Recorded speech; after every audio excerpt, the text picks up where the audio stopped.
Imagine you're a pilot in Thailand, 1944. World War II is raging across Asia. Your country is caught between two giants. Japan is your official ally, but America is coming closer every day. You're flying an aging fighter aircraft, British-made, French-made, anything you can get your hands on. And then you hear the alert, enemy aircraft approaching. Not Japanese, not German, American. You scramble, you climb into the cockpit, your engine roars to life. But here's the problem. You're flying a fighter from 1932, an obsolete machine. Your enemy is flying Mustangs, P-51 Mustangs, the best fighters in the world. So you know what's about to happen. You know the odds are impossible, and yet you fly anyway. This is the story of Siam's forgotten pilots, Thai airmen who flew against overwhelming odds, who fought for their country in a war that wasn't supposed to be their war. Pilots who survived impossible encounters, who outmaneuvered enemies they had no business matching. A story so forgotten that most people don't even know it happened. Most people don't know that Thailand had an air force at all during World War II. But they did, and the pilots who flew those aircraft showed courage and resilience that rivals any fighter pilot's story from the war. How did Thai pilots survive encounters with the most advanced fighters in the world? How did they manage to stay in the fight when their aircraft were obsolete? And why did history forget these heroes? This is about more than just flying. This is about a nation caught in a terrible situation, a nation that had to fight for survival while walking a razor's edge between superpowers. Let's understand what Thailand was going through in 1944. Thailand had been called Siam for most of history. It was the only Southeast Asian nation that had never been colonized by Europe.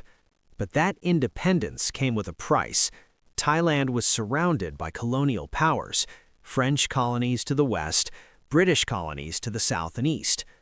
According to declassified diplomatic records and historical documentation, Thailand's position was precarious. The country had to balance relationships with multiple powers while maintaining sovereignty. When Japan expanded into Asia, Thailand faced a terrible choice. According to declassified Thai government records and diplomatic correspondence, leaders could either allow Japanese occupation or form an alliance. They chose alliance. It seemed like the better option. But it meant Thailand was now officially at war with the Allies.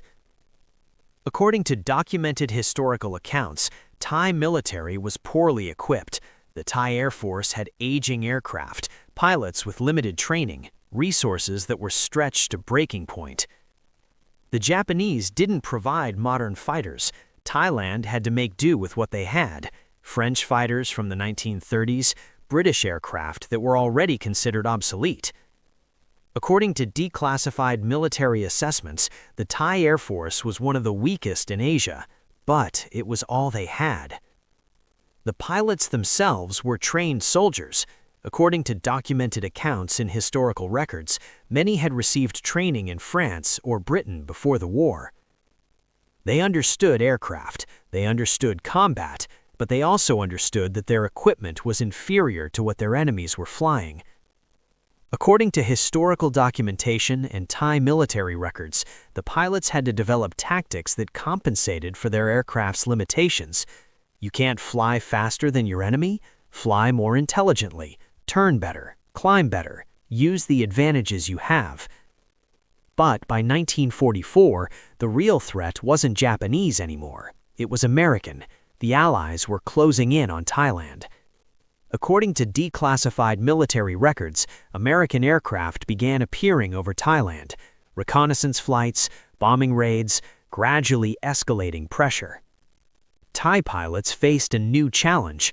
How do you fight an enemy that's technologically superior in almost every way? And how do you do it when your country's political situation is completely ambiguous? Thailand was officially at war with America, but secretly, many Thai leaders wanted the war to end. According to documented historical accounts, there was a resistance movement inside Thailand, the Free Thai. They were working against the Japanese occupation.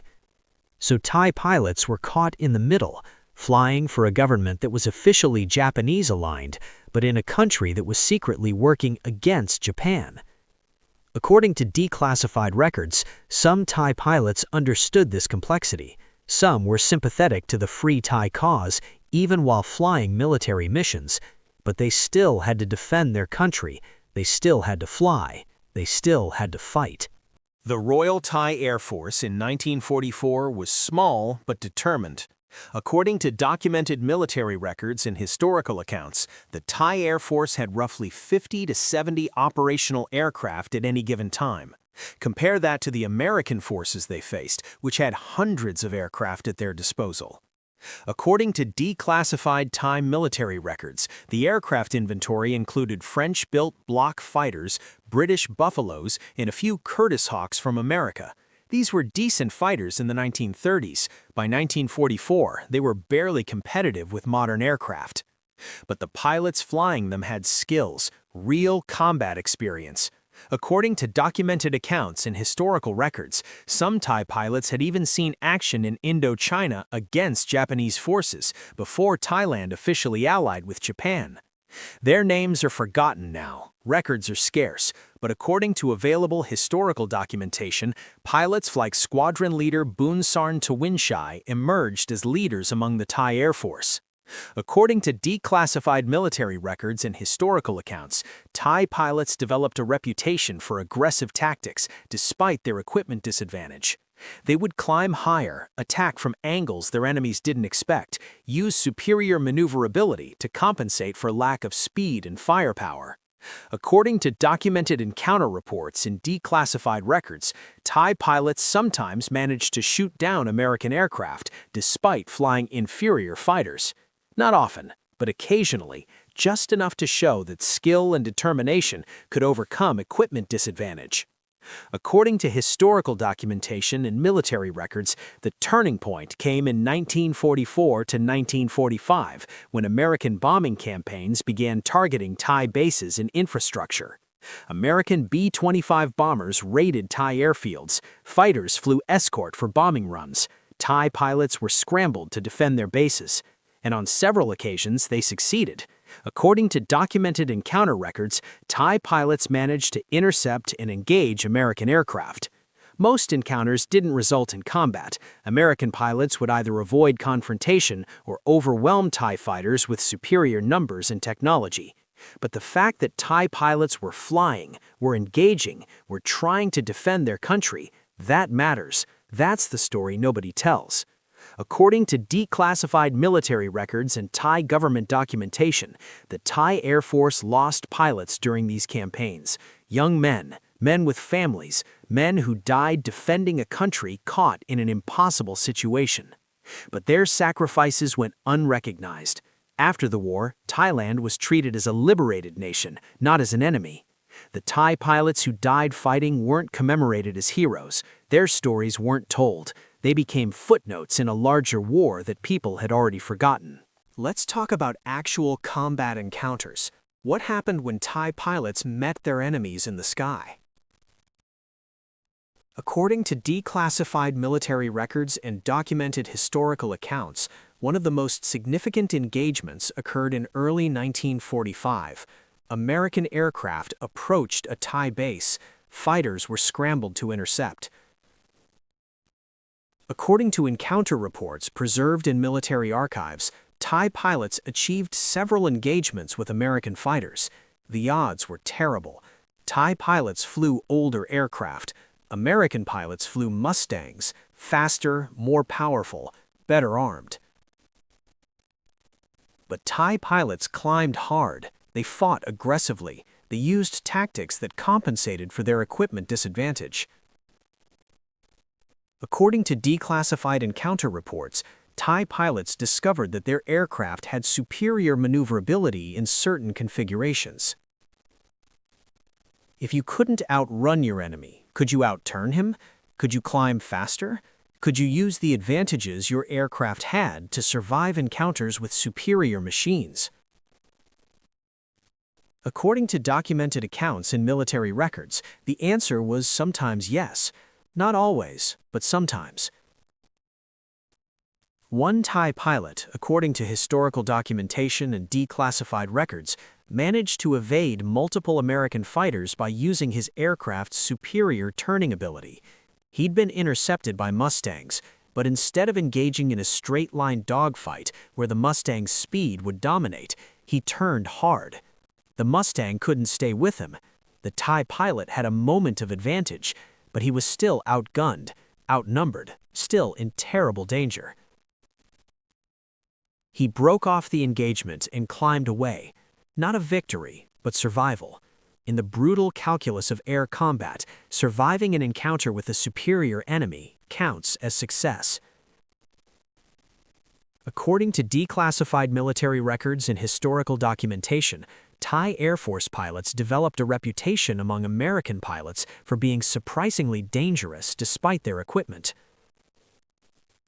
American pilots learned to respect Thai pilots.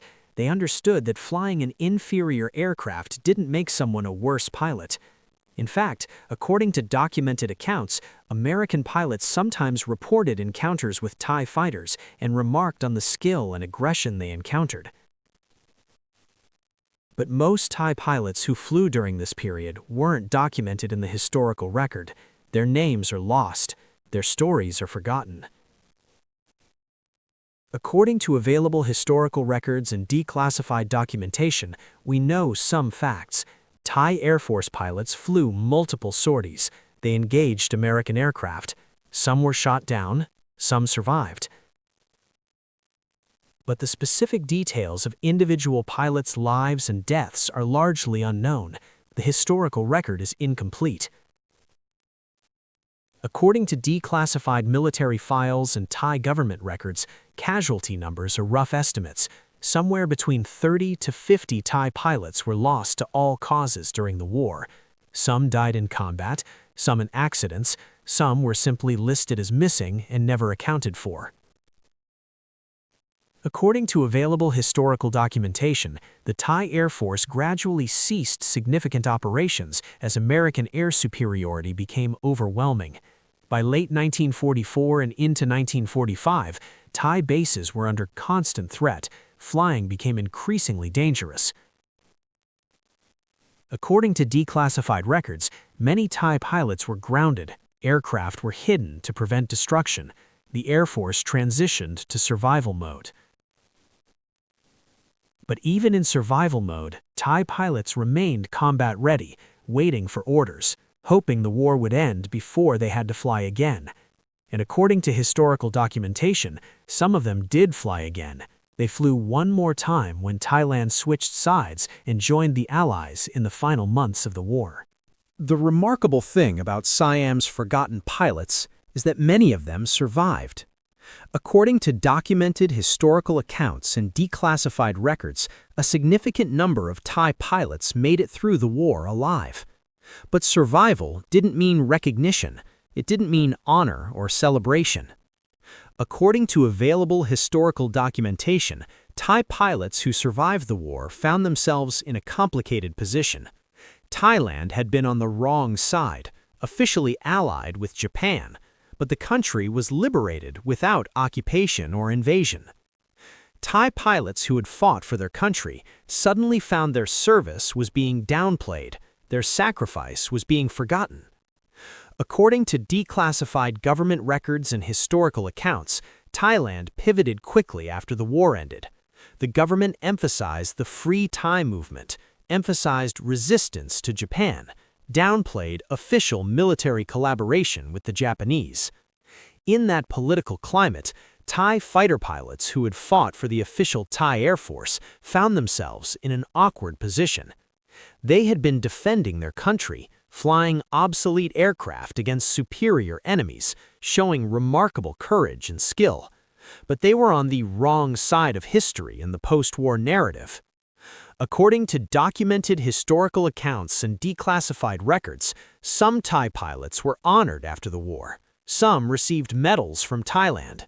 But internationally, in the broader historical record, they were forgotten. Their names don't appear in books about World War II aviation. Their stories aren't told. According to available biographical information and declassified records, Squadron Leader Boonsarn Tawanchai survived the war. He continued to serve in the Thai Air Force after 1945. He became a respected veteran of Thailand's military. But his story, his amazing survival story, went largely untold. According to historical documentation, Boonsarn lived until old age. He witnessed massive changes in Thai society and military technology. He lived to see Thailand develop a modern air force. He lived to see Thai pilots flying state-of-the-art fighters, but he remained largely unknown outside Thailand. According to available records and historical accounts, other Thai pilots had similar experiences. They survived, they continued their careers, but they remained forgotten in the broader historical narrative. According to declassified government and military records, the Thai Air Force's combat record during the war was modest but real. Thai pilots flew combat missions, engaged enemy aircraft, lost some of their own, achieved some successes. It wasn't a glamorous record, it wasn't the stuff of legend, but it was real history, real courage, real sacrifice. And it's forgotten. Almost nobody knows it happened. According to historical research and declassified documents, this is one of World War II's great forgotten stories. Not because it was insignificant, but because it happened at the intersection of major powers in a small nation that didn't fit neatly into either the Allied or Axis narrative. Thai pilots were caught in a situation where they had to fight for their country while that country was being fought over by other forces. They did their duty. They flew their aircraft, they survived when they could, they died when they had to. So why did we forget Siam's forgotten pilots? Why aren't they celebrated alongside other WWII aviation heroes? According to historical analysis, there are several reasons. First, Thailand wasn't a major power. The war was dominated by the United States, Germany, Japan, and the Soviet Union. Thai contributions were small by comparison, easy to overlook. Second, Thailand's political position was ambiguous. Were they allies? Enemies? It was complicated. The post-war world wanted clear narratives, heroes and villains. Thai pilots didn't fit into either category neatly, so they were forgotten. Third, according to historical documentation, Thai records weren't well preserved or widely accessible after the war. English-language sources are scarce. If a story isn't documented in English and archived where Western historians can find it, it becomes invisible. That's the fate that befell Siam's forgotten pilots.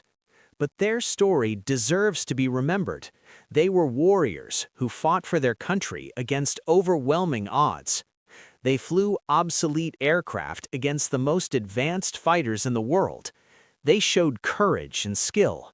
Some died defending their nation. If this story moved you, if Siam's forgotten pilots captured your imagination, hit like and subscribe for more WWII miracles. Comment below. Did you know Thailand had an air force during the war? What's the most forgotten WWII story you've heard? Next week, we're covering the pilot who survived 4 plane crashes and still returned to combat. Thank you for watching. Keep remembering the forgotten warriors.